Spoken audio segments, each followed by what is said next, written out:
Cornell University, one of the great universities in our country, had a study.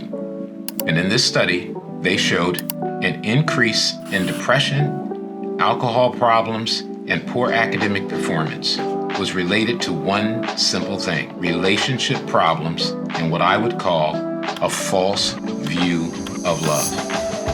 That's why I think it's important for us today to talk about what God teaches us about love. Because there are a lot of false views of love.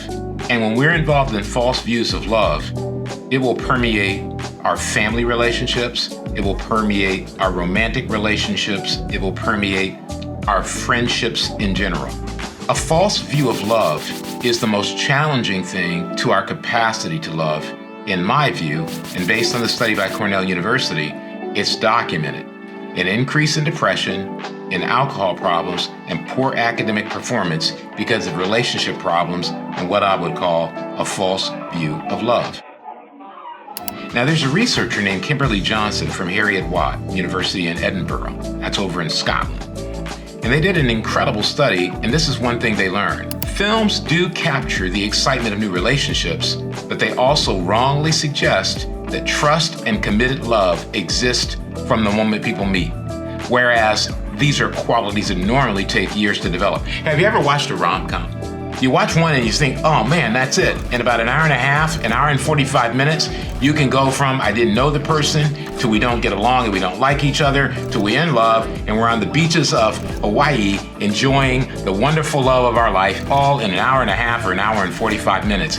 And it teaches us that that's how relationships work. Or maybe after an hour and 45 minutes, not only did you meet each other, not only did you hate each other, then you fall in love with each other, out of love with the other people, you end up on the beaches of Kauai, and you end up being married. And now you're married and you live happily ever after. And the thing about it is that nobody ever shows us the reality, which is that it takes years to develop trust and committed love. This is one of the reasons why I think so many of us end up disappointed in love. We end up depressed in love. As the study from Cornell University said, we end up in depression, we end up drinking too much, and we end up in a situation where our relationship stress is incredible. And that's why I think it's important to understand, what does God teach us about love? He teaches us about the hard work of love. That doesn't mean it's going to be terrible. That doesn't mean we're going to be sweating. It teaches us that we're going to try to be unselfish. And in 1 Corinthians 13 and verse 3, it says, love never gives up. You know, one of the best things that happened to me when I was young is I had parents who just always thought I was going to be successful. Now, they were afraid, but they always thought I was going to be successful. My dad took me out one day and he said, okay, it's time to learn to ride a bike, which I really wanted to do because I'd gotten a bike for Christmas. And so my dad started trying to help me ride the bike, and we were riding down the street and he'd let go and then I'd fall. And then he tried again, he'd let go and then I'd fall. Now, my dad was a very sensitive guy.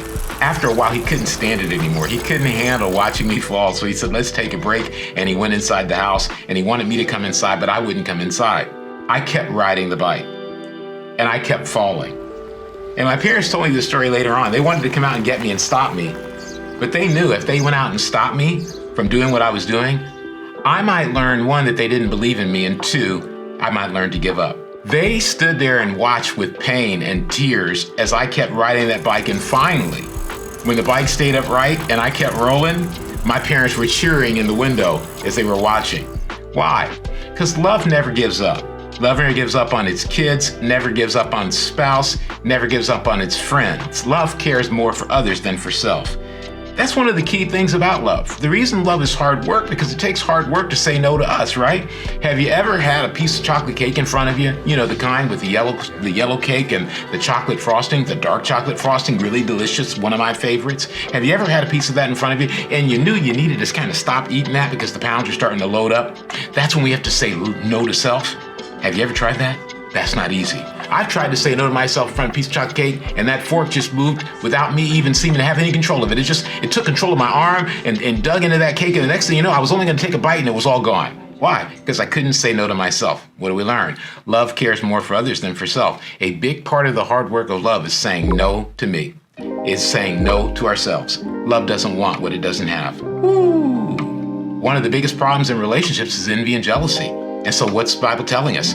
Don't end up wanting what you don't have, or your relationships are going to go bad. You're not loving somebody if you're always wanting what you don't have. If you're always looking at your friend, your girlfriend, your spouse, your kids, and each other are wanting what each other have. Bad for love. Love doesn't strut, doesn't have a swelled head. Love isn't going around boasting about itself, talking about itself, fishing for compliments, looking for attention.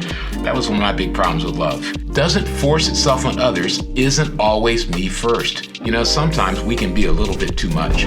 We won't let somebody get off the phone when they want to get off the phone. We won't let them go home when they want to go home. You know, Benjamin Franklin had a phrase he used back in the Revolutionary War days. You can go look up Benjamin Franklin. And he said something like this. He said, 2 things tend to overstay their welcome and smell after a few days: fish and friends who stay at your house too long.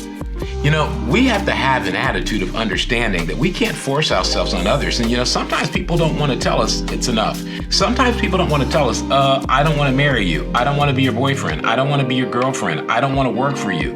We shouldn't make it hard for people by forcing ourselves on them, because that's ultimately about saying it's always me first. It's how I feel first. It's how I'm thinking first. It's whether my day is going right. How's that going? Nobody loves that kind of person. I read a book and did a study once. I was looking at foster children. It's years ago. One of the things I read in a report is they said one of the things that often happens with 3 and 4-year-olds is if a 3 or 4-year-old is super selfish on the playground, then the other kids will just naturally not want to play with that person.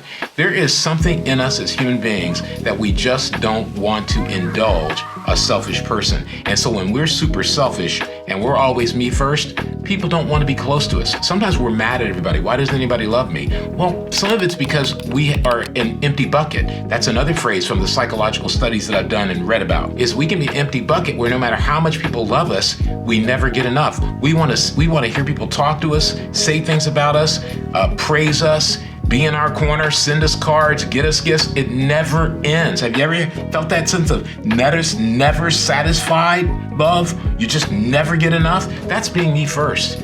That doesn't work. The hard work of love is saying, you know what? I've had enough. You know, attention seeking is a little bit like drinking alcohol. You need to know when to push it back and say, I've had enough, before you get drunk on yourself. Doesn't fly off the handle. You know what? Love does not punish people with rage.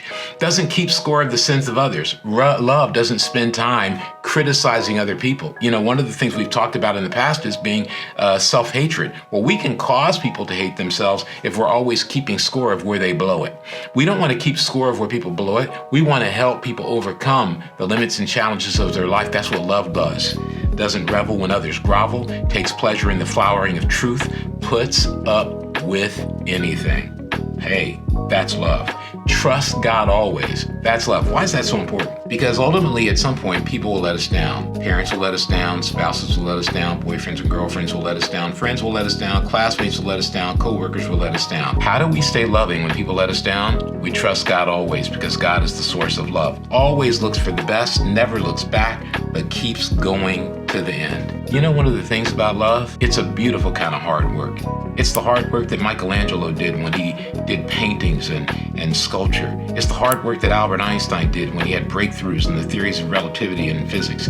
It's the hard work that surgeons do when they heal hearts and they change lives and minds because of the things they're able to fix in the human body. Hard work is a good thing. It's not a bad thing. But what's amazing is sometimes when we're deceived by the rom-coms, when we watch too many movies and read too many romantic books, we think love should be easy, when no. Just like anything else that's good, love should be hard work, because it's motivated by the fact that we care about somebody else. That's one quick thought. Thanks for listening.